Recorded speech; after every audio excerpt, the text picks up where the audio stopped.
from a cryptographic standpoint, whoever Satoshi was, he had a brilliant and incredibly thorough knowledge of the academic cryptographic history. And Dan Kaminsky talks about this in a piece I read by him recently that was back in 2013. And he was like, from every context, this system should have failed out the gate. You know, the way that this was distributed, it was open, anybody could connect to it. And he just went through every single cryptographic networking attack that you could do. And he was like, oh, I'm going to break this thing in an hour. So the thing is like, wow, every single time I tried to get at this thing, there was a line of code that addressed what I was trying to do. This is the Blue Collar Bitcoin Podcast, a show where average Joe firefighters explore the most important monetary technology of the 21st century. We talk Bitcoin, we talk finance, and we talk shit. Howdy, y'all. Hope you are having a fantastic day. We appreciate you spending some time with us on the Blue Collar Bitcoin Podcast. In this discussion, Josh and myself, Dan, sit down with the voice of Bitcoin, Mr. Guy Swann. Guy is the host of one of our absolute favorite Bitcoin resources, the Bitcoin Audible Podcast. We simply cannot recommend this show enough. Guy got involved in Bitcoin back in 2011, and he's been obsessed with it ever since. He is assuredly one of the most well-rounded Bitcoiners in the world. He has a robust background in networking and system administration. He's an avid student of economics, and he literally reads and studies Bitcoin for a living. He's also been involved in the space since the very early days. In this episode, Guy Swann regales us with tales of Bitcoin old.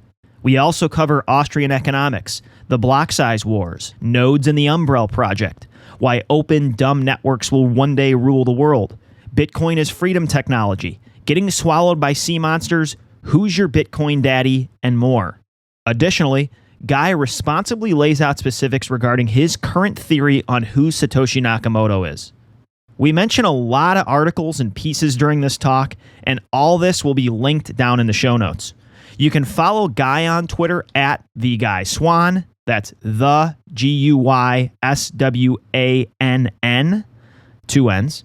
You can also follow Bitcoin Audible at Bitcoin Audible. You can follow the Blue Collar Bitcoin Podcast at Blue_Collar BTC.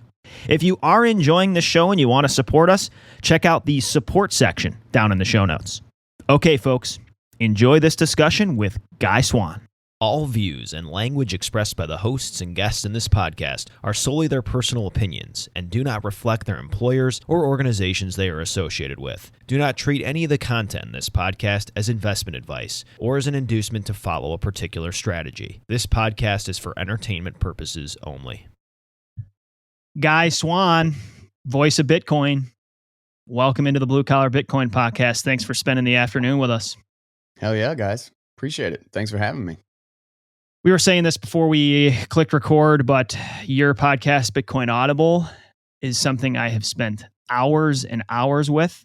I think when I first tuned in and I heard your proclamation that you're the guy who's read more about Bitcoin than anyone else you know, I think my first impression was like, this dude's full of shit. And then what an arrogant ass. After scrolling through, I'm like, holy crap, this guy actually might be the person on planet Earth that's read more about Bitcoin than any guy you know. I wouldn't say that lightly. It's probably, there's probably somebody else, but I might have the biggest proof of work. You do. So if you don't have proof of work, yeah, you're bullshit. You're just making it up. Yeah. There are a lot of plebs that have read a lot about Bitcoin. I actually just threw this survey out on Twitter yesterday. How many hours have you spent researching Bitcoin? Greater than 40, greater than 100, greater than 1,000, greater than 5,000. My first 5 responses were greater than 5,000. You're like, yeah, right. That's a lot of Bitcoin research. I don't know. People like to. That's a lot. It's easy. It's easy to know you've been over 100. There's a point. The perspective on what 1,000 hours actually is insanely difficult. You could easily be between 100 and 300 and be convinced that, oh no, it's definitely 1,500 hours. It's definitely 3,000 hours. like even in the show right now, between the show and all my audiobooks of that, like which is officially recorded, I think I'm getting close to. I'm probably somewhere between 1,000 and 1,500 hours. Yeah. Just everything that I put on audio. Yeah. And that's essentially a full-time job for 3 years, 3.5 years. And let's say I read maybe on average, because some pieces I just know this is the piece I'm going to read. So I don't have to really go through any other articles when I'm getting ready for that episode. Let's say I probably read on average 3 other articles, and I read those a lot faster than obviously what I'm doing for the show. So I think I am probably at maybe 3,000, 4,000 hours maybe total. And I would even include going all the way back to, the early days before I started doing the podcast. If I wanted to add that stuff together, like 10,000 out, I'm going for 10,000. You want to be a 10,000 pleb. Yeah. Yeah. It's 10,000 hours to mastery, right? That's what the book is. Yes. Yeah. Yeah. 10,000 hours is mastery. You turn into a Bitcoin Mozart or Beethoven at that point. Yeah. Like you just, it's like you're Neo in the you Matrix. just know things. You just know things naturally. They arise out of you. Basically, the voice of Bitcoin just said, hey, plebs, let's not be hyperbolic. Okay. Let's tone down the exaggeration. Those are rookie numbers. It's like I went to a fire and there were like 1,000 firefighters. No, there wasn't. There's like 12. Okay. Like, there wasn't even a fire. There was actually not even a fire. Like we all know. Can you give us a little background on? So you said 2011, right? Is when you first discovered or made your entrance into Bitcoin, the grand entrance you made. Can you kind of tell us about that? Yeah. So basically, my brother and I were living together, and he's been coming to all the Bitcoin stuff, and he's been kind of going deep into actually building and participating in the Bitcoin space recently. But he's been a hardcore Bitcoiner as long as I have. Like essentially, beat me by a couple of days or a couple hours or something. Ooh, that's and can we get your brother on? I think we're more interested in talking to him. Let's cut it. He's your Bitcoin daddy is basically what you just said. Right, basically. Josh is my Bitcoin daddy. He beat me out by a few months. I defer to him. I defer to him all the time. I'm his little, and he's he was doing economics at the time in school, and I had just gotten out of film school, and we were living together. We were kind of broke. We were just broke. We had a crazy deal because the person who owned the place we were staying at just needed the right of way for all the land that they had. So we were paying bare minimum on rent, but we were still just barely scraping by. And I didn't know what the hell I wanted to do. I was doing a media business at the time. So I was doing the only real money in that was weddings and, events and stuff like that it was fun, but I was basically just kind of getting by. Like I was doing just enough projects to get to the next paycheck, or to get to my next bills. And I was trying to figure out what the hell I wanted to do. I didn't know what I wanted to do. I'd come back from LA, and the movie business just seemed like another 2 decades of doing other people's projects that I didn't even want to be involved in. Just to start touching on the stuff I wanted to do. Yeah. So I didn't quite see the future in it that I had dreamt up when I went out there. And so I was slowly getting back into tech, and I'd always loved tech. Had always been my second love. And I'd always been, building my own computers since I was in late middle school, early high school sort of thing. And my brother was doing economics. So I was kind of getting back into the BitTorrent and Linux scene and open source, like society and everything. Like I was just loving that. And I was kind of diving back down there like, okay, there's a future here. And I was also beginning to realize, like, as I got older too, just how powerful that was, like how much the internet and open communication was really changing the world. I had always just seen it as like this fun thing. It's like, yeah, I'm going to pirate some music and like stick it to the copyright giants, but it was just like a toy to me, it was just another video game, quote unquote. But then I realized like, no, this shit is shaping the world.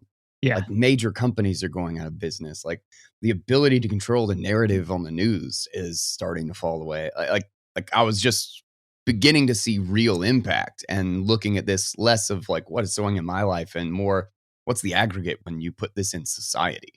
And so like I was kind of going down that rabbit hole a little bit. And then my brother was learning one thing in microeconomics in the morning and then learning the exact opposite in macroeconomics in the afternoon.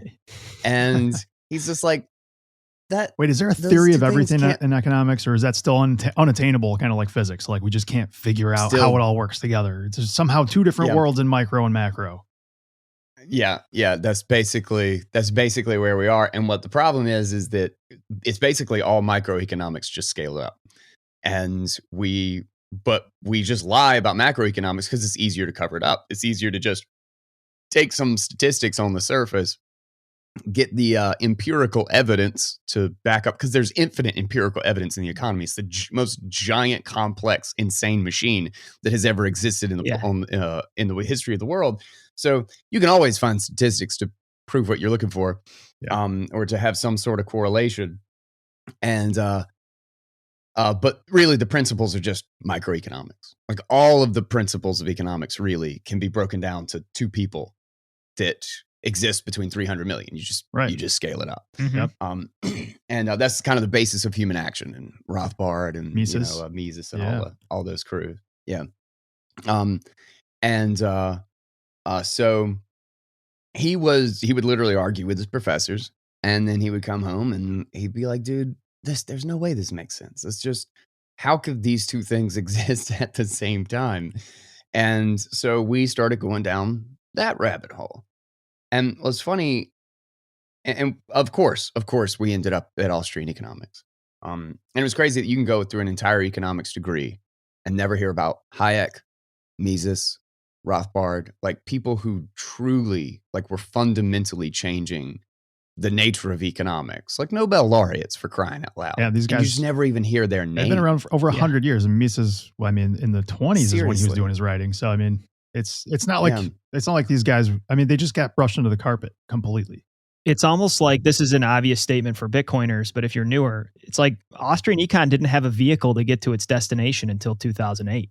It's kind of my opinion. So I think in 100 years, those names are going to be prolific in the economics. Couldn't agree more with that statement. Yeah. I think they're going to be unsung heroes from this era, when people are going to be like, how could they believe these how could the mainstream narrative that exists today be believed by rational human beings? How could that happen?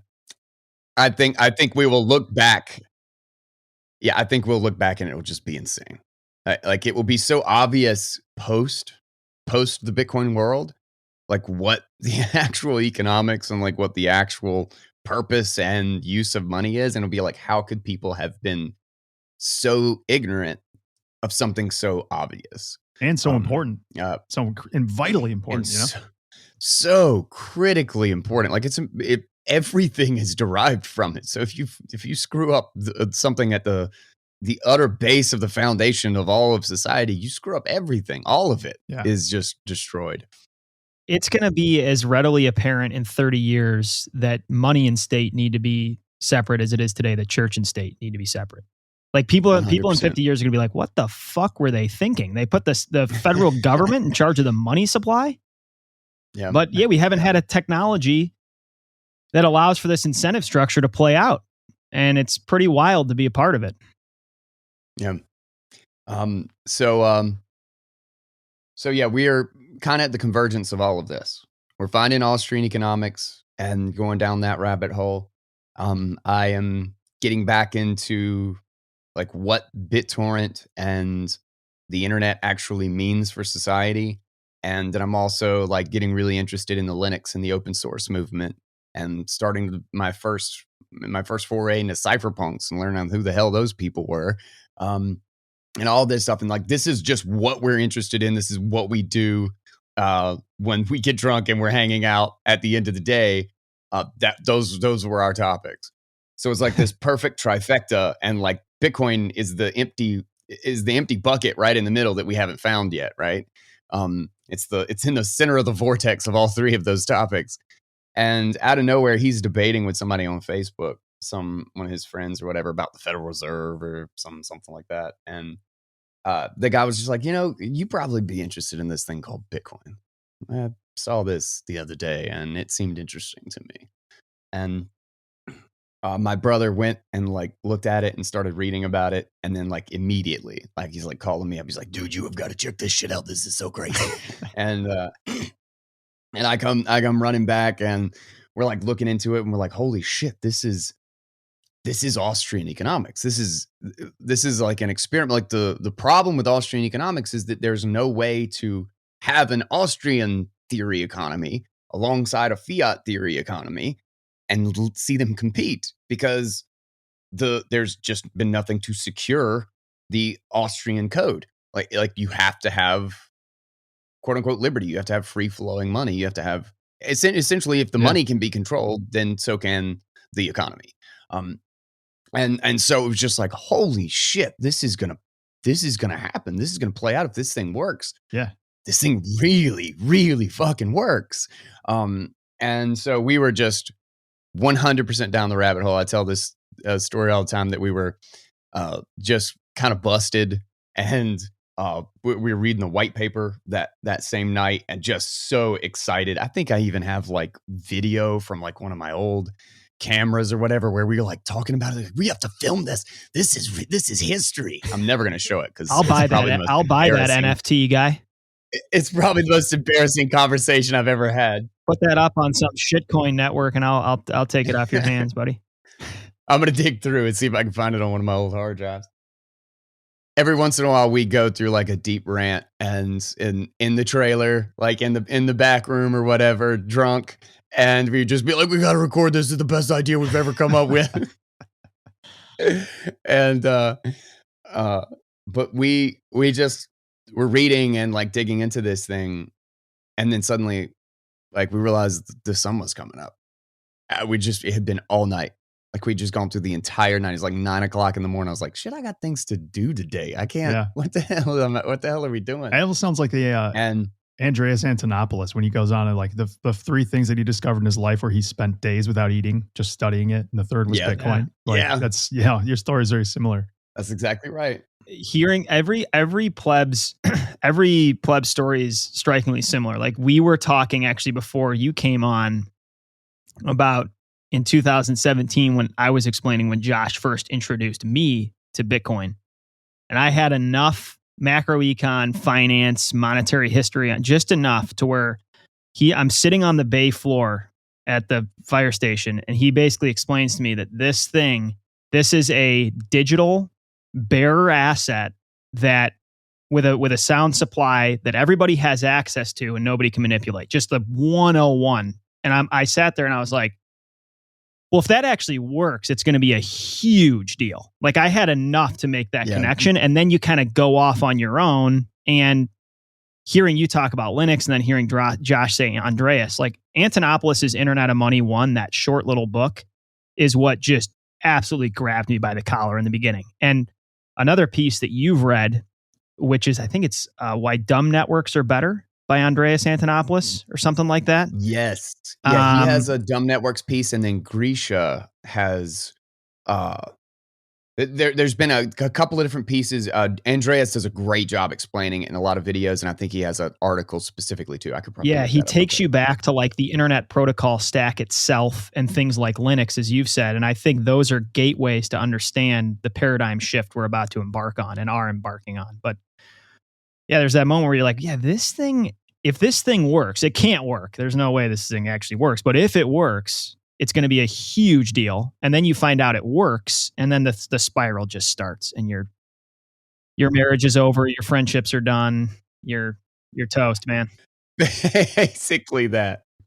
Every other attempt at this kind of stuff, I think it was, Guy, you might remember this, and I think the mid to late 2010s, there was a guy minting his own silver coins in Connecticut, I think it was.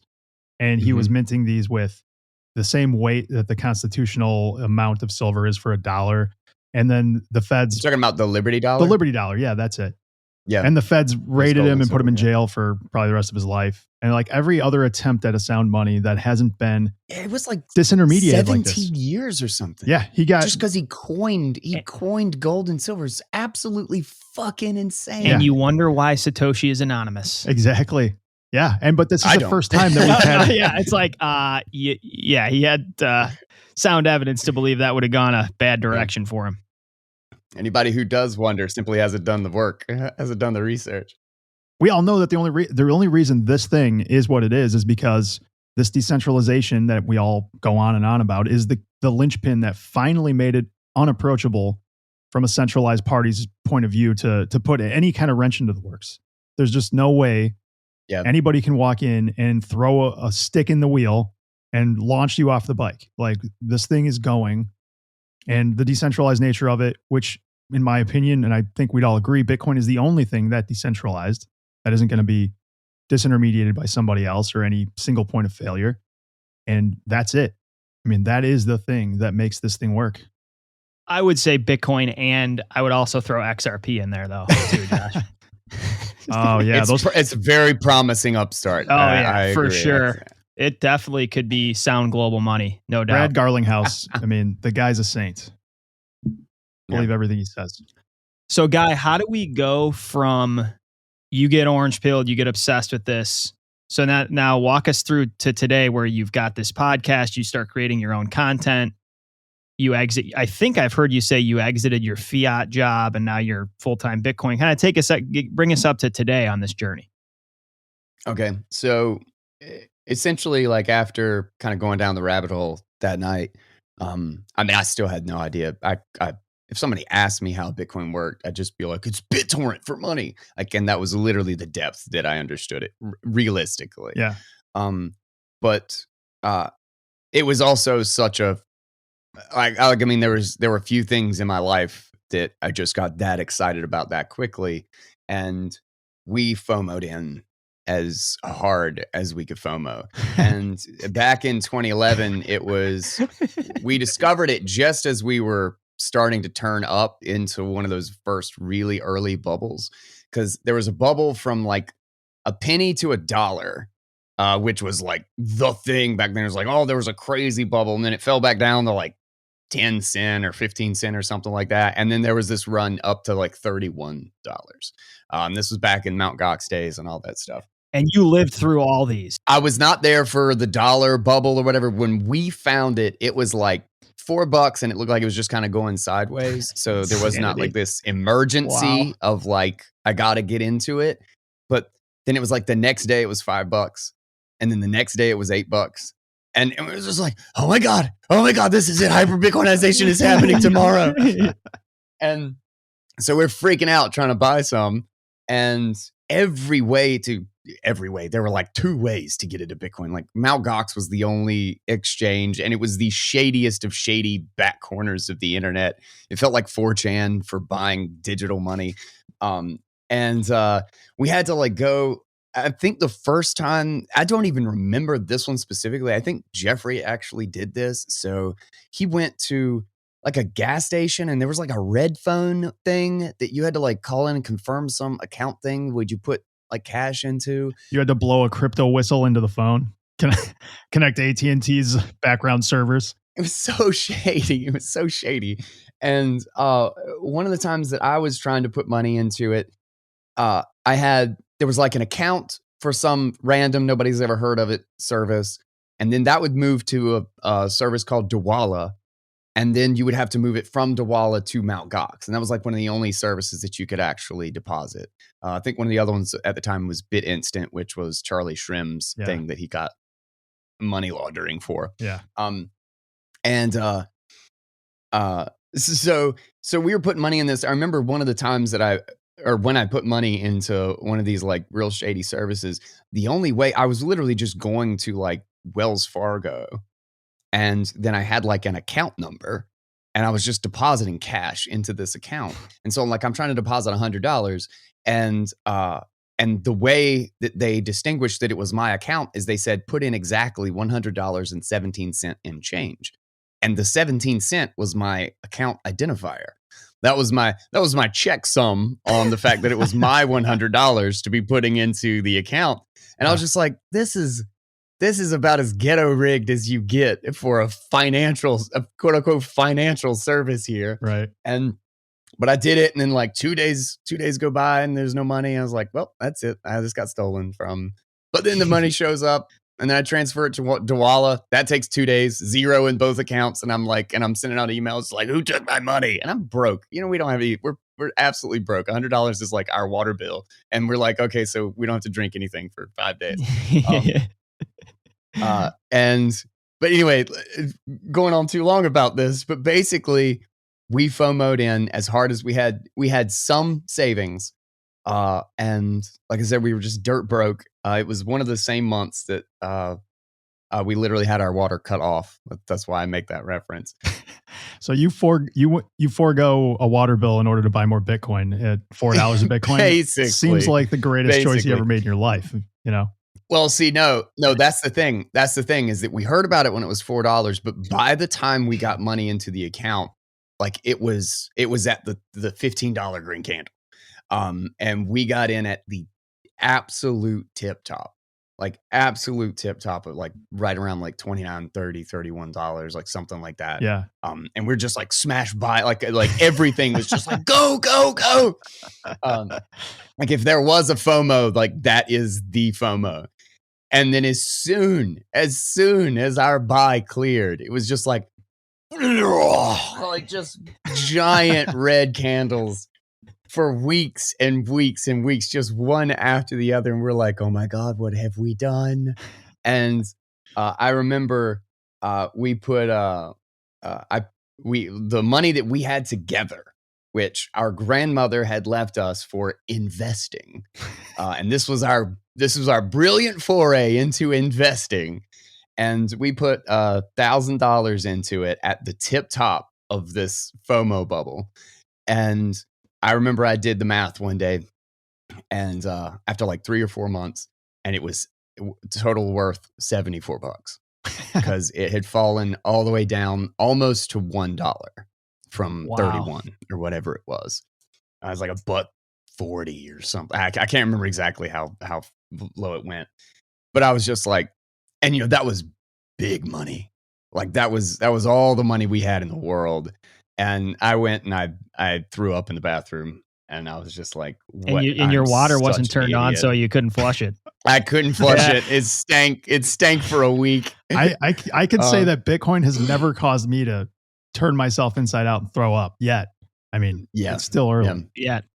2 times for me. Yeah. That's alpha pleb behavior though.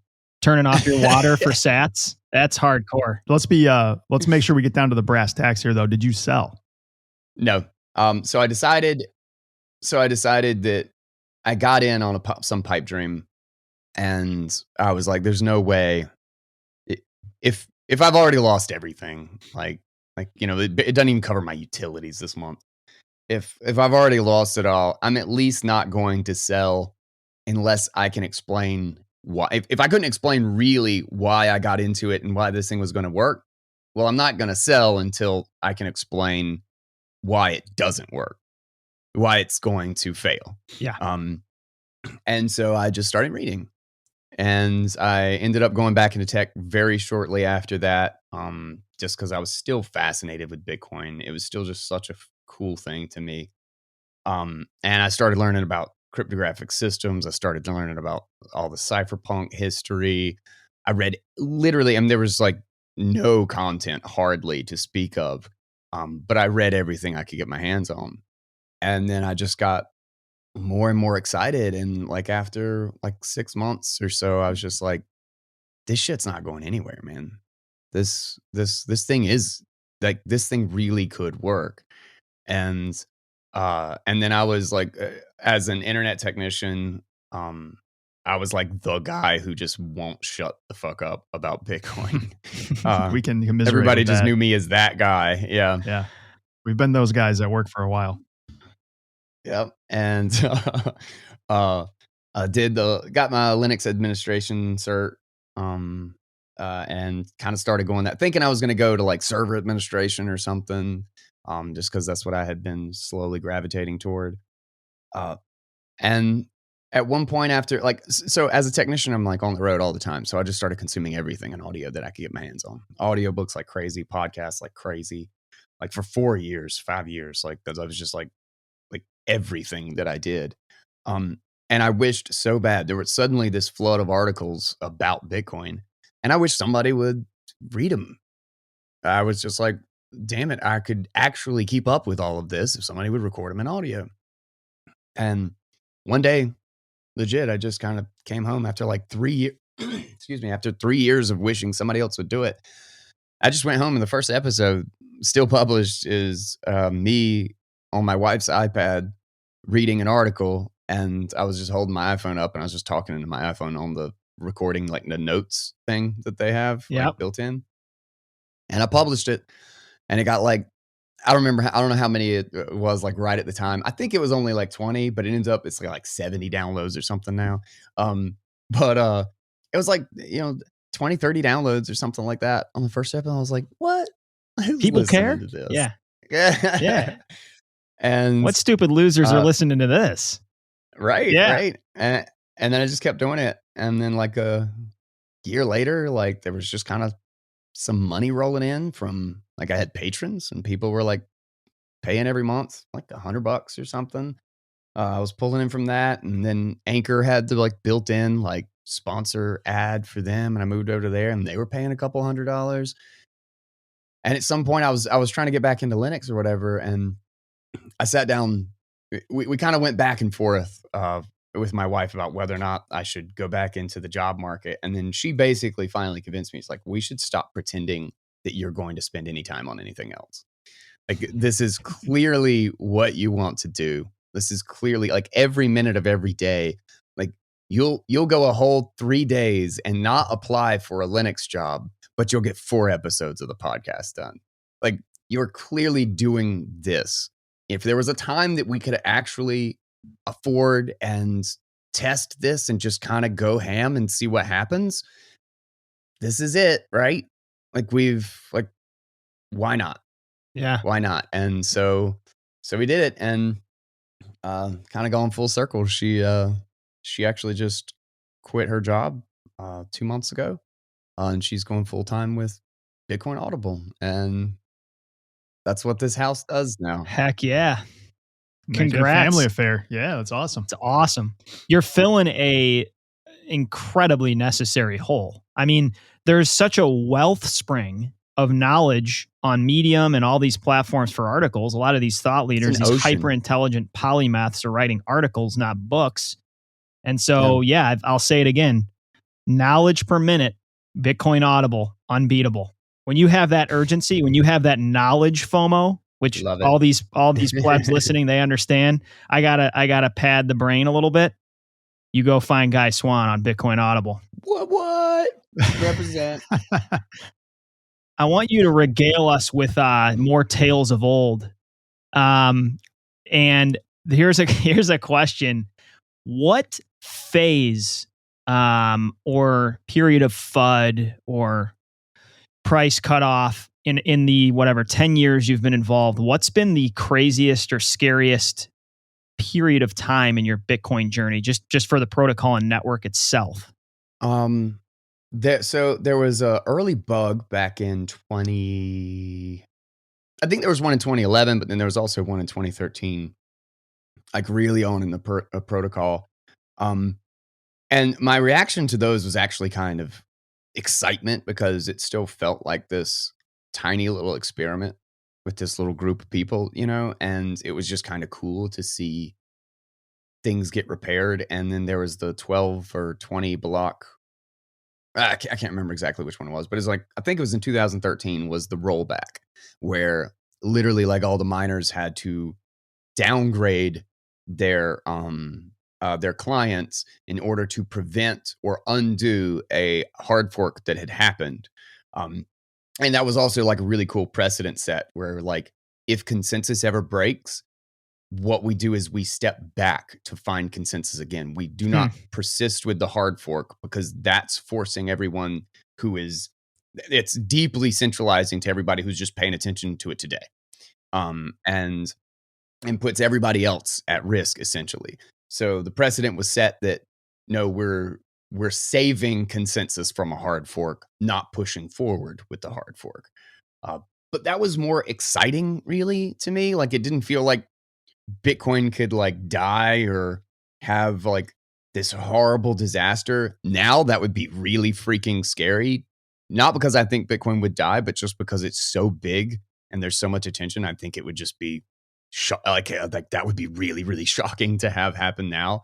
Like, it was all just kind of a game back then. Yeah. It wouldn't be shocking in Ethereum, though. No, it had happened yesterday, 2 days ago in Ethereum.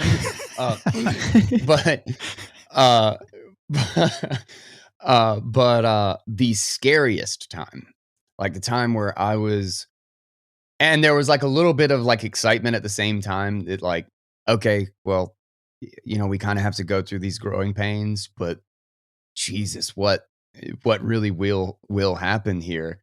I was a little bit reserved about it, or not reserved, resigned to, I don't know what's going to happen at the end of this, but we got to play this out. The Blocksize Wars, man.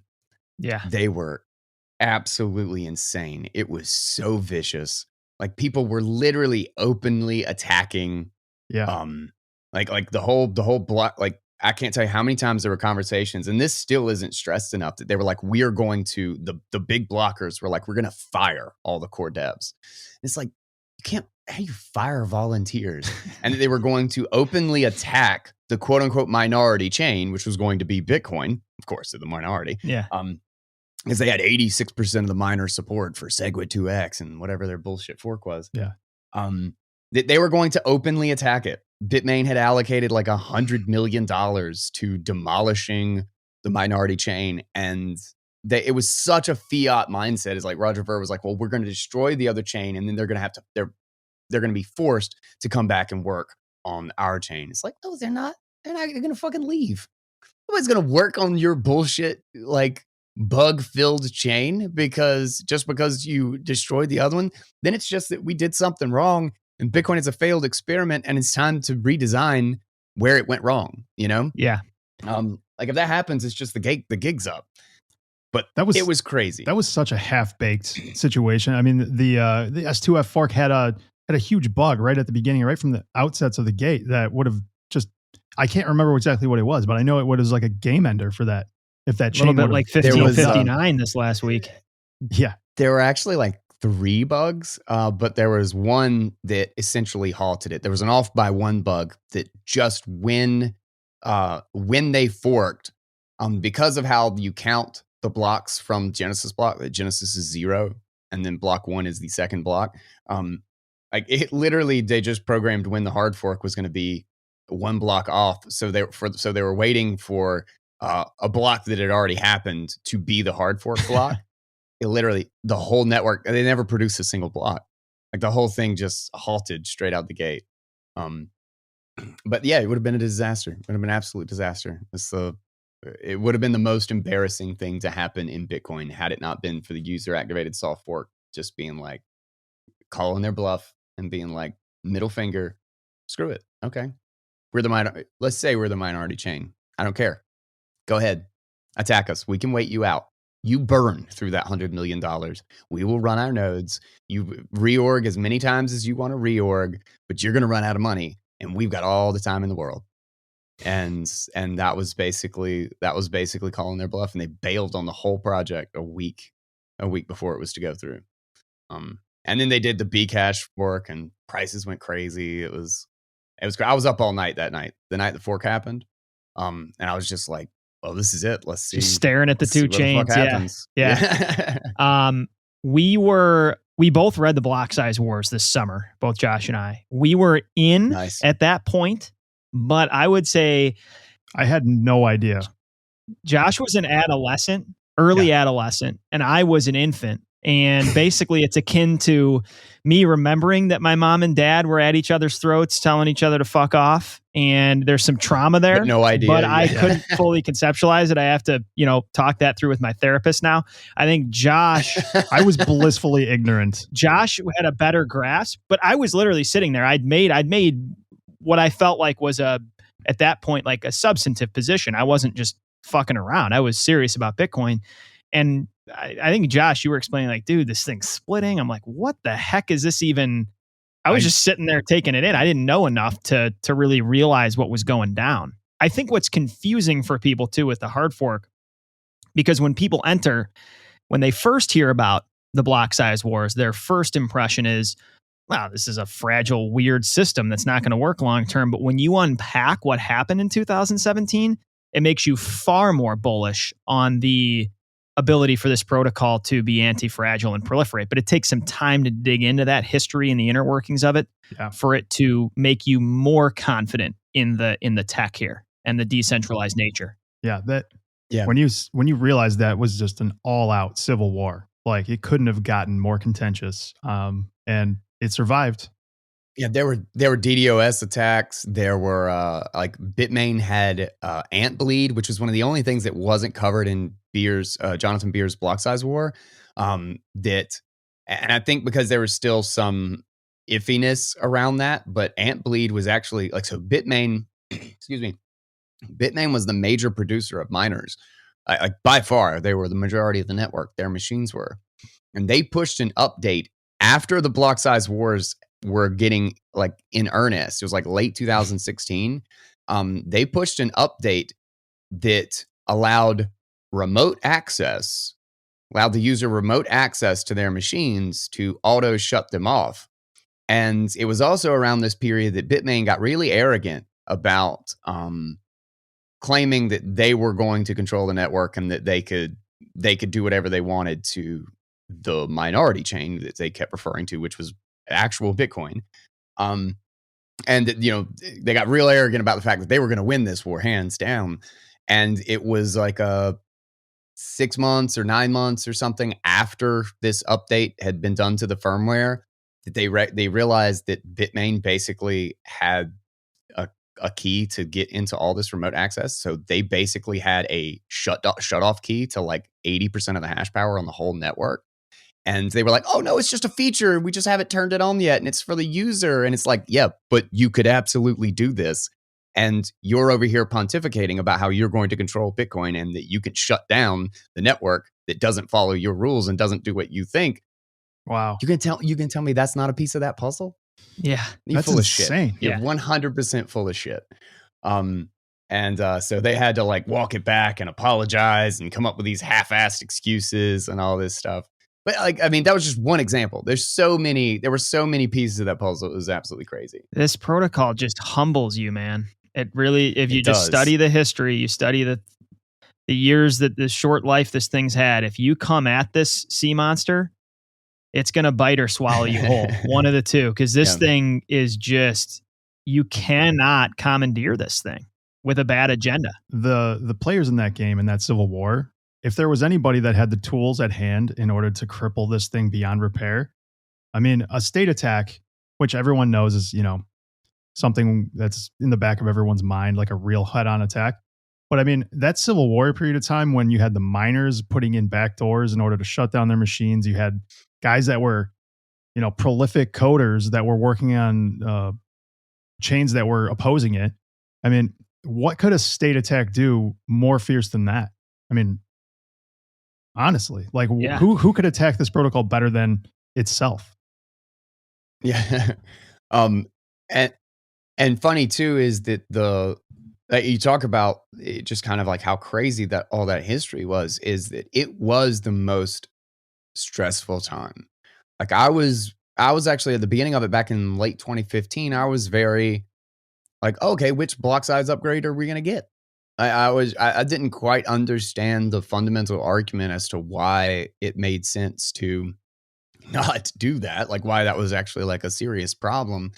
And I probably attribute it to Greg Maxwell for the analogy that really, really helped me more than anything was the entire reason that proof of work actually works to achieve consensus is that it's a vote. Excuse me, not a vote. That's the exact opposite. That's the second half of it. So it's a lottery. It's a lottery. So if you have one ticket, you're still going to win. as often as one ticket, the probability of one ticket will win. If you have 500 tickets, you're going to win according to the ratio of 500 tickets, just strict probability. Now, when you start introducing gigabyte blocks, even 10 megabyte, 20 megabyte blocks, if it takes you a second, we've got a 10-minute gap here, right? Between blocks. Mhm. It takes you a second to download a block. That's actually 1 second in which it's not a lottery. If somebody can download the block 1 second faster than you, that's a race. Now, if you've got more tickets in a lottery, you win more times according to your probability. But the person with one ticket's still going to win. Yeah, you eventually, at don't some know point. when you're going to win. So basically what you're saying You is don't know even if when you you're gonna have win. the hash power, the beauty of this thing is you don't know that you're going to be able to seize it at the time you want to, is essentially what Exactly. you're saying, Well, right? I want to make Yeah. sure that I'm understanding this too. So you're saying that the lag introduced by having a much larger downloads time for that 20 megabytes versus that 1 megabyte is introducing a variable other than your lottery ticket or your Other than the probability. lottery. Okay. Yeah, I'm tracking. It's turning it into a race. And if you're faster, if you have 20% more tickets in a lottery, you just win 20% more times. If you're 20% faster in a race, you win every time. Yeah. So it becomes more akin to like the reasoning that Wall Street banks position their servers as close to Wall Street as possible because the fiber optic line gets there 1 millisecond faster. They can execute those trades. That little advantage over a long period of time is huge. Yeah.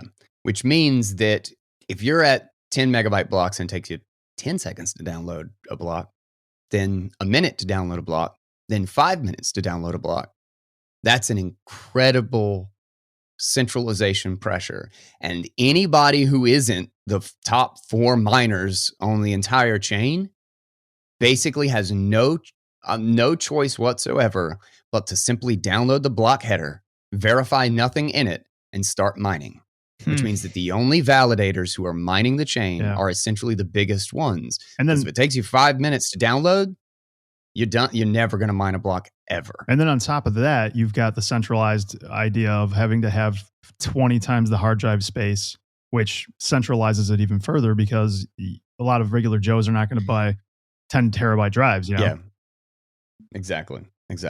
This is where, we have a lot of listeners that, aren't super well versed on the tech. And we say like, just run a node. A lot of this becomes clear once you spin up your own node, because you just start to even just at the simplest level, like decentralization requires average dudes like us to be able to spin these things up quickly. And even slight increases in either the technical aptitude required to do it or the size of the hard drive or the energy consumption to do it, those things are all going to weigh down the ability for people to put these things up. Yep. So yeah, I mean, we emphasize this all the time, but run a node. Yeah. Umbrel, I mean, Guy, it sounds like you've got the technical chops to have done this for probably years, but I attempted to run my own node a few years ago. It's a nightmare for somebody who's not very familiar with computer programming, at least on a basic level. It's so much command line shit. At some point, you might have to break out the terminal. You might have to break exactly. out the well, that's the part I always had a that's problem scary with. I'm like, I don't know where to for a lot of copy and people. paste this shit. I don't know the right syntax. I have no clue what I'm doing. I'm just copying some forum. It would never work quite right. It would always crash. But Umbrel, that thing was like magic. 5 minutes, this thing's running. It's been up for like 6 months now. Solid. Yeah, there's a handful of like real serious cypherpunks who will give Umbrel shit for like a little bit of security trade off and stuff. But I'm like, nah, dude, it needs to be easy. Yeah, the UI needs to be streamlined. Like it's just it. I think the number of normies, quote unquote, plebs or whatever you want to call it. Yeah. Plebs. Normies is a bad word for it. But the number of Bitcoiners and plebs who started running a node after Umbrel, massive. I think there was a significant uptick. Like I saw a lot of people who were running their first node because of Umbrel. Yeah. I love my Umbrel.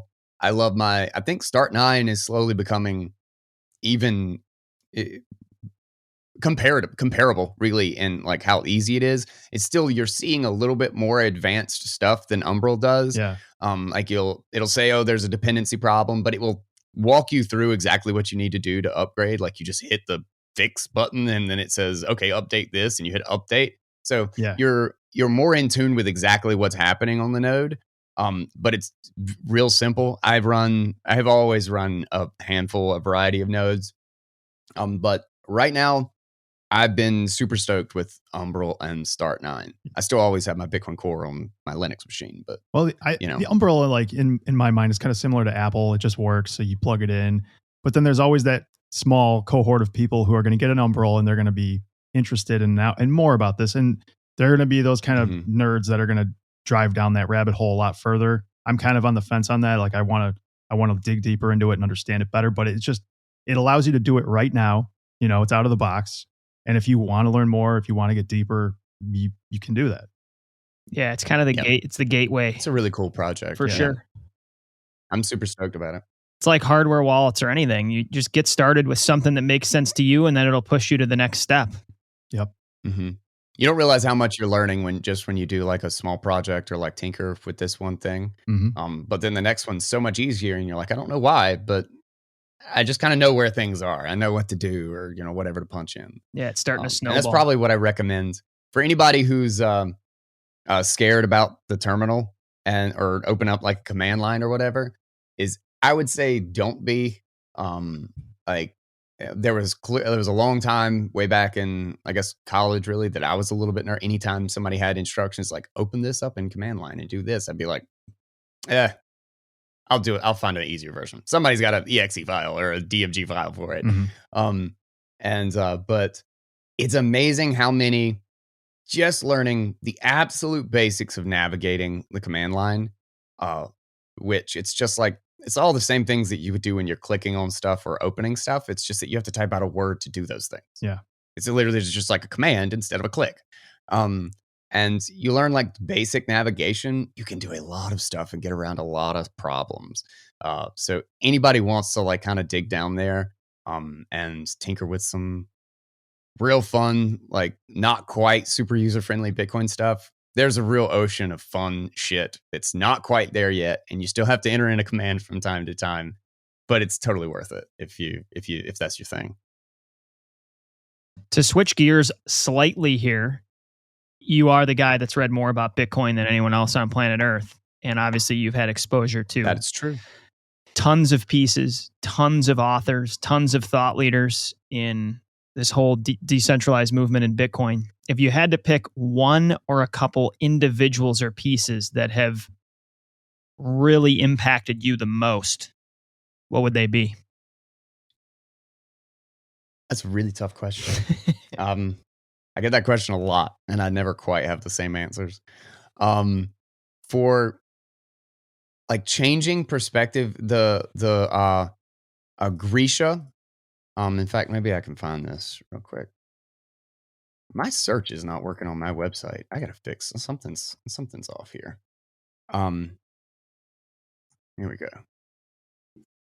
Yeah, something's wrong with my database. Of course that happens now. All right, I'm gonna have to fix something on Bitcoin Audible. But the worse is better. That's what it is. Bitcoin is worse is better. This is referred to as like New Jersey style, and it's something that arose in kind of the open source ethos, and it's the difference between the open source mindset, engineering mindset, versus the closed source company startup sort of mindset. And the company mindset was always like, let's build as many features as we can and make this thing look pristine. And if we got like a bunch of bugs or things that we have to work around in the base layer, no big deal. No big deal. We'll fix it later. Let's grow as fast as we can, get as many users, get as many features as we can right now. And that's Ethereum. That's shitcoins basically in a nutshell. It's that whole mindset.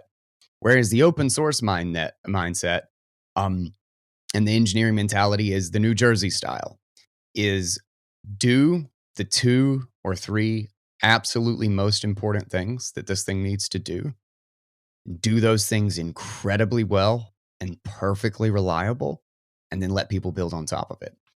Because this one's the shitcoin mindset, the company mindset is going to grow a whole lot faster. But it's going to reach a point where there is so much technical debt that just adding or changing one thing is going to break the whole system.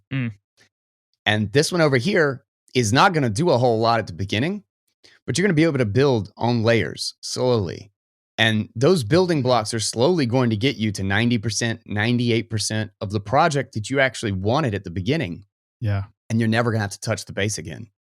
You're going to have no technical bloat. You're going to have an incredibly robust system. So it's like the majority of the internet, everybody thinks it's Windows and Apple. Vast majority of the internet runs on Linux. I was just going to say, Unix. It sounds to me like you're describing Mac. Windows versus Linux. Yeah. You know, like Linux is not as Versus user friendly. It's a whole lot more difficult to use at first. Mm-hmm. But Windows, I mean, it's user friendly, great, but it's broken and it needs a patch every 5 minutes. And there's always, it's just exactly as you described.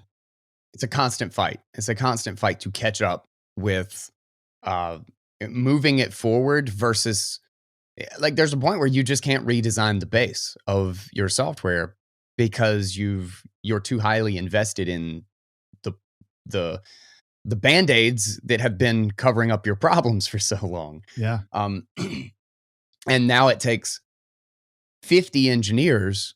When you have one engineer add a feature, you pay 50 engineers to make sure everything else doesn't break so that we can get that feature. And that's just, there's a point where that just stops scaling and you got to go back to the drawing board. Yeah. I'm just thinking of this analogy just to help people picture this, maybe something more physical. It's like building a foundation that is just shit, but you're deciding you're going to keep building this house anyway. But then later you want to build a second story onto that thing. And you realize all the shoring up you've done and all the Band-Aid fixes of the base layers of that are not going to support this second foundation. It's just going to have to be torn to the floor and redone. Yeah.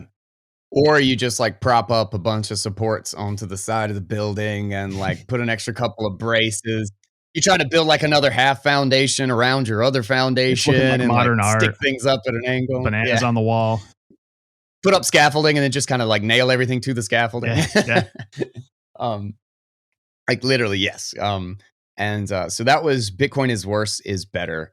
And it's a really old piece, but that one was a big thing for me and like getting that open source mentality and like, what does it mean to engineer a cryptographic system which is what Bitcoin is. And that this thing is infrastructure. It's not a toy.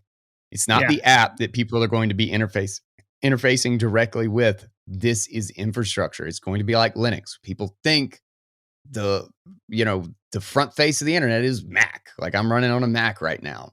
But what's that based off? That's based off of Unix. And who are we connecting through? Somebody running a Linux server. So that was a big one for me. Another major one was Money, Blockchains, and Social Scalability by Nick Szabo. I had never heard. He has so many great pieces, and his readings themselves, like his writings aren't like super exciting. They're kind of dry, but they're really information dense. Like there's so much great knowledge, and I had never heard the term. I had this like vague concept of like trust and integrity and money is like a coordination mechanism, but I didn't have like one exact totem to hang on to explain that. And social scalability was that concept that I had been running circles around and dancing at, but had never really grasped. That was a big deal for me when I read that the first time. I was like, shit, that makes so much sense. And it's also why a trusted mechanism can only scale so far. It's how deeply tied our networks and our social sphere is to Dunbar's number. Why we were isolated to individual tribes and war happened at the level of families and little local communities, and where exactly those failings are when we scale up to a government, we have these languages and trading mechanisms like money and all these things that start scaling us up faster, even though they are mechanisms of social scalability that break the barriers of us actually being able to have a relationship with people. Like I trade with collectively millions of people a day that I don't know. there's probably some stupid reason I wouldn't like that person, or they have some religion that I think is complete nonsense. There's so many different concepts or reasons, I guess, that we could hate each other, but then we work together because we're all trying to get that capital to continue our own lives, and that's more valuable to me than fighting them for no particular reason or for some other stupid reason because of the color of their skin or where they grew up or whatever dumbass reason we can come up with to hate each other. You mentioned Szabo, and it just immediately in my mind, I want to know your opinion on who you think Satoshi is.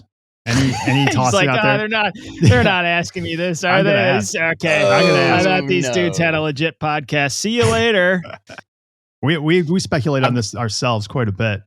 I just want to hear from the guy who's read more Bitcoin than anyone else. Like you've got a good finger on the pulse. He may bleed such a dark, dense orange that he's not even willing to comment, though, Josh. I'll comment. Okay. I'll comment. Okay. So I've gone through a bunch of my suspected Satoshis. And Nick Szabo was definitely on the short list early on, 100%.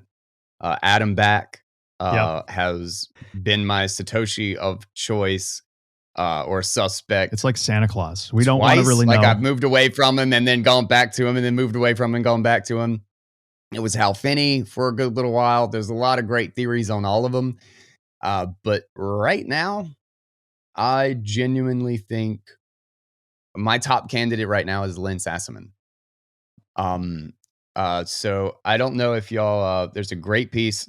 Some guy had a article like kind of detailing out the little quirks that Lynn had, how he was, because there are a very small group of people who were kind of in the center of BitTorrent and decentralized networks or distributed networks. I'm going to out myself here. I've never heard of this person. This is someone I haven't heard of. Dan, have you? I haven't either. I was playing it cool over here. Like, we got to rep this. Like, we know these names, but I don't know who that is. Go on. I'm sorry. I just had to say, like, I thought I knew all the characters that could be, but this is new. Let's see if this one. Okay. Yeah. Lynn Sassaman and Satoshi, a cypherpunk history. It's episode. Where's the thing? 517. So it's not too old. I'm listening to that today. 100 episodes ago. Okay. Yeah. I was going to spend time with my daughter and wife, but nope, that's sidelined. My afternoon's booked. Guy Swann breaking up the family for Bitcoin. Yep. We knew it was going to happen sooner or later. Might as well rip the Band-Aid off. And to make matters worse, Josh and I are hanging out tonight with a bunch of dudes from work. So it's basically wire to wire, Bitcoin and Josh. Our plan tonight, by the way, I'm hijacking here. We're going to play bocce ball in my backyard. We're going to download either Moon Wallet or Blue Wallet onto a bunch of these dudes' phones, and then we're going to gamble with thousands of $1 in my backyard and get drunk. That's amazing. Yep, that's happening. That sounds like a wonderful time. We'll fly you in. A wonderful time. We'll fly in. We'll see. Sorry, keep going. So piece 517, you said? Yeah, read 517. And it's kind of cool too because he has an obituary that's embedded into the Bitcoin blockchain. And he was a bit of an underdog cypherpunk legend, but there's just so many little quirks as to what he did. And one of the big things is that the way Bitcoin is built is that it wasn't elegantly written as far as the code goes. Like the code was kind of clunky, but from a cryptographic standpoint, whoever Satoshi was, he had a brilliant and incredibly thorough knowledge of the academic cryptographic history. Every cryptographic attack, and Dan Kaminsky talks about this in a piece I read by him recently that was back in 2013 of I tried to hack Bitcoin and I failed. I saw that one recently. And he was like, like from every context, this system should have failed out the gate. The way that this was distributed, it was open, anybody could connect to it. Like there's no way. And he just went through every single cryptographic networking attack that you could do. And he was like, oh, I'm going to break this thing in an hour. I got this. It's a cool idea, but no, this thing's doomed, absolutely doomed. And he tried all this thing and he like kind of went through the thing. He's like, wow, every single time I tried to get at this thing, there was a line of code that addressed what I was trying to do. Wow. And he was like, I have never seen, it just kind of blew his mind. He's like, now I don't know what to think about this thing, because I went through all of my, tools in the toolbox to try to break it. And here it is. And Lynn was kind of in that center. And he even had like some of the quirks of like saying bloody difficult. Like he had like kind of he was like time wise, it looked like Satoshi was probably in academia on the West Coast, United States, from when he worked on stuff, and the fact that activity would go up a lot during the summer, but not during the school year. Like there were definitely seasons and time periods in which he was active and in which he wasn't. Lynn was on the West Coast, but then he also had a very English, had some English quirks and spellings, like of gray, Gray versus Grey, the bloody difficult, some of these things or whatever that were from, I can't remember exactly what it was. I think it's like Denmark or Belgium or something like that. But that was where he was from originally, or where he had spent a lot of time. I can't remember the details. It's been 100 episodes ago. Yeah. But there were just so many little quirks that lined up. And then also he had done multiple projects up to that point, and he basically always did it on a pseudonym. He just had that was just kind of how he made all of his projects. He just kind of did with pseudonyms. They would eventually find out there's like, oh, this is Lynn. This is Lynn's project. It's like, oh, duh. Another pseudonym. Who'd have thought? And it's a good argument. Wow. It's a good argument. And I'm stoked I like to listen to 517. I am too. We were up late one of these nights, as Josh and I often are, texting each other. And we were kind of like, we haven't done this in a long time. We were like back in like the who is Satoshi mind. Like you ask the question, then you like get too cool for it. I've gone through this phase like 3 times. Like, I'm too cool for that. It's not good for the protocol or the network. We shouldn't even talk about it. But wait, who is it? You're still a noob. It's like, wait, but then who is it? So you like go back into it. And the other night, more Josh leading me to water, but we were like, it's Nick Szabo and Adam Back hybrid.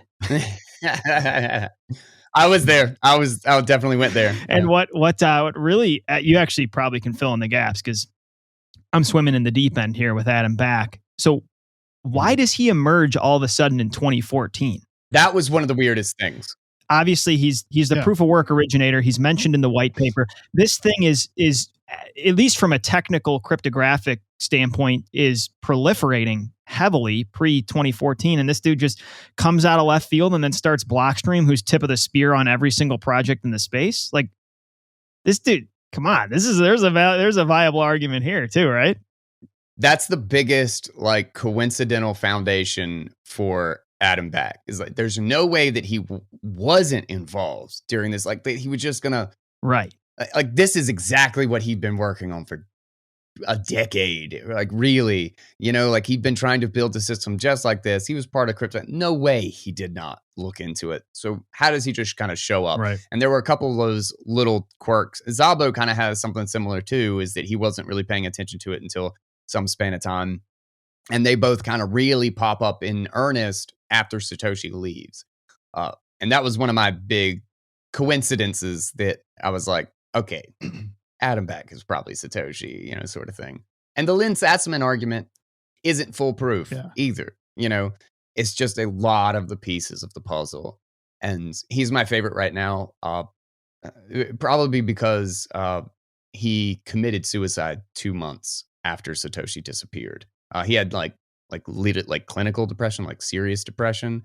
But he was also, everybody talks about him like he was a really like happy kind of uplifting, like he loved hanging out with the cypherpunks, and he would go to like all the actual meetings, and he was just kind of a goofy dude. Like there was somebody told a story or whatever of him, like they were at like a cypherpunk like meetup sort of thing, and he was like running around like trying to catch a bug or something like that. Like he's like just kind of a goofball. But he did have like periods of like serious depression, and his Satoshi's last message, in the context of thinking that this is Lynn Sassaman and maybe he's fighting with the idea of committing suicide, his last message is, I probably won't be around for much longer. And in the original context, I was thinking about it in the like, oh well, I'm just moving on to a new project and doing a new thing. Yeah. But then in that context, it's kind of sad. It's like, Yeah. Yeah. he might have Wow. been fighting with depression. Hmm. But I don't know. It makes me lean toward Lynn now, just because he has so cleanly left.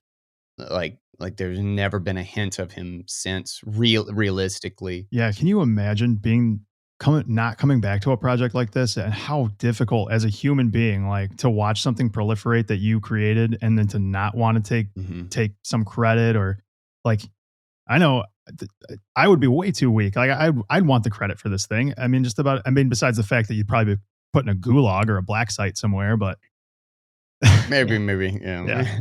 Yeah. I don't know. It'd be tough.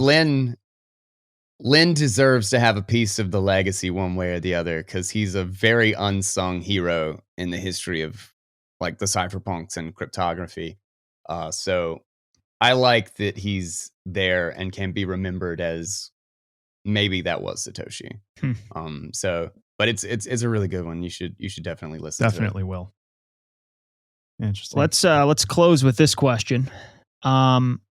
Holy shit, we're already an hour and 10 minutes in. Good God. We're flying. We got to get you back to your real job here instead of just wasting time away. Are you going to ruin Santa Claus for us too? I mean, you just Yes. shattered our childhood dreams. Santa Claus is actually the Easter Bunny. Oh, shit. Oh my God. I'm going to tell my kids tonight. Oh my God, we just Shyamalan'd this. You just got back from BitBlock. Boom. You go to all these things, I'm sure. Which current Bitcoiner are you most awestruck by? So like, who walks in the room and you're like, there's Michael Jordan. Who's your like, this is my guy or my gal right now? Who's blowing you away in the year 2021? Damn. That's so difficult. That is so difficult because it depends on like writing, like in the context of writing and what I love to read right now and who I think has the most important message that we need to push. My two favorites are the deep macro stuff from Lynn Alden. Love her stuff. Nick Carter has always got Nick Carter has always got some really great, like, basically around energy is one of his like really great pieces and explanations and analogies. And then Gladstein. Gladstein, I think, has one of the most important messages to push right now is how this, like when people say this shit has no utility, and then you go to somebody in Cuba who has no other way to get money into and outside of the country. Yeah. And Bitcoin is literally saving their lives and their families' lives, or somebody in, Yemen or Lebanon or Argentina. I mean, there's just, those stories are absolutely critical to shove in the face of some, old white shithead in fintech who's like, Bitcoin has no uses. It's not worth anything. It's like, bitch, it's not worth anything for you because you don't have any fucking problems,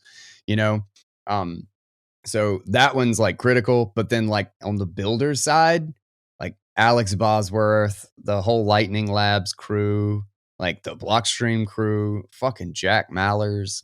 Yeah. Like these guys are legends.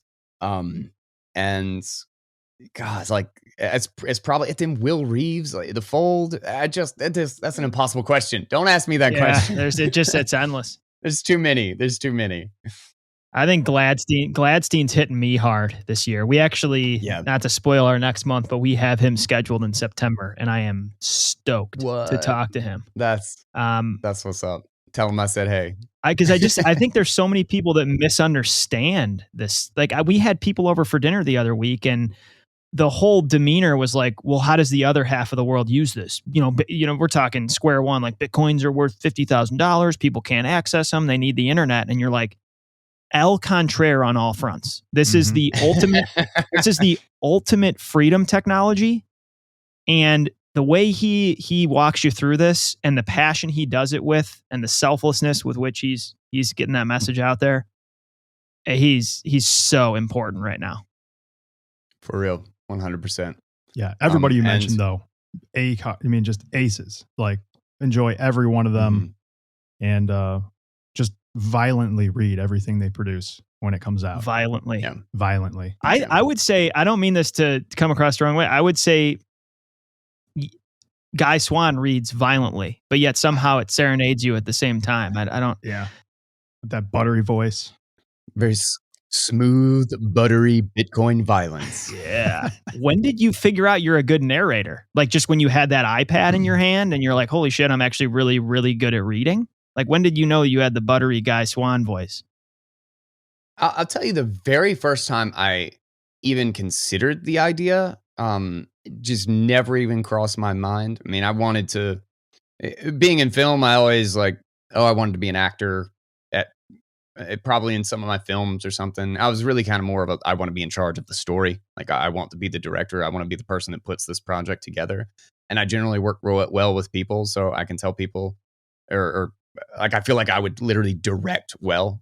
Outside of, a lot of people want to be directors because they just want control over the project, but they suck at working with people. They're telling them how to think about like being an actor in the scene. I feel like I'm decently good at that. But the first time I ever considered that maybe, I've got a voice for podcasting or whatever the hell it was actually a guy who was an entertainer and did radio stuff. And he, like I said, I was in the wedding business for years, only because that was the film projects that paid. And we had this guy who was absolutely brilliant. He was an entertainer, and he would go and he would set up basically the situation, and he would play the people at the party like a game of psychology. He was a scientist for having fun. I shit you not. And we ended up, we had him at our wedding, and everybody tells us we had the best wedding ever. I 100% give it to Fox for doing that. But he literally had like a system, and, we usually sit down and have a 15, 20, 30-minute meeting with these guys. We were there. I spoke to this guy for like 2 hours, and because I was just fascinated with this idea. And it's like, yeah, what you want to do is you want to make sure that you're hitting each generation in the party. You got to make sure that you find the people who will group. Like he would like have this like little game where he would like just say somebody at your table needs to be the little leader, and it's your responsibility to get everybody up and dancing or whatnot. And then he was like, now you need to give, after this portion, you need to give everybody who's 20 years and older like a break to sit down for like 2 songs. And then you need to do, like, I mean, he had a system. Scientist. And it was amazing. Yeah. And so we talked for like 2 hours on this, on the idea of like entertainment and like social psychology to get people to social pressure to everybody stand up and dance. Because I want everybody on the dance floor. Everybody. And he did it. Everybody was on the damn dance floor, and like 200 people at a wedding. And randomly he said, after we had this really long conversation, he's like, you would be good on radio. And I was like, what? And he was like, yeah, you got a really good radio voice. And that kind of stuck with me, because I had never heard, just never in a million years crossed my mind. And for years leading up to the podcast, I would read out loud to my wife. So I would read, like, we would sit down and read fiction novels, or like Name of the Wind was one of our favorites. And I would sit down and read it out loud, and she would trade me. Like, we'd be like, oh, we got to clean the room. The room's a disaster or whatever. And we'd like start cleaning it up. And she's like, all right, I'll clean it if you read to me. And I'd be like, hell yeah. Are you kidding? So I would like sit down, and for years, like a couple hours a day, like I would sit down and I would just read out loud, and I'd do all the voices and like get it really exciting when, the action scene happened. I had no idea that was prepping me for Bitcoin Audible, but those are probably the 2 big things that led me to one day starting a podcast. And I was like, I could probably do this. I could probably do this shit, Thank you for your contributions, Brother Pleb. Keep it up. Yeah. Amen.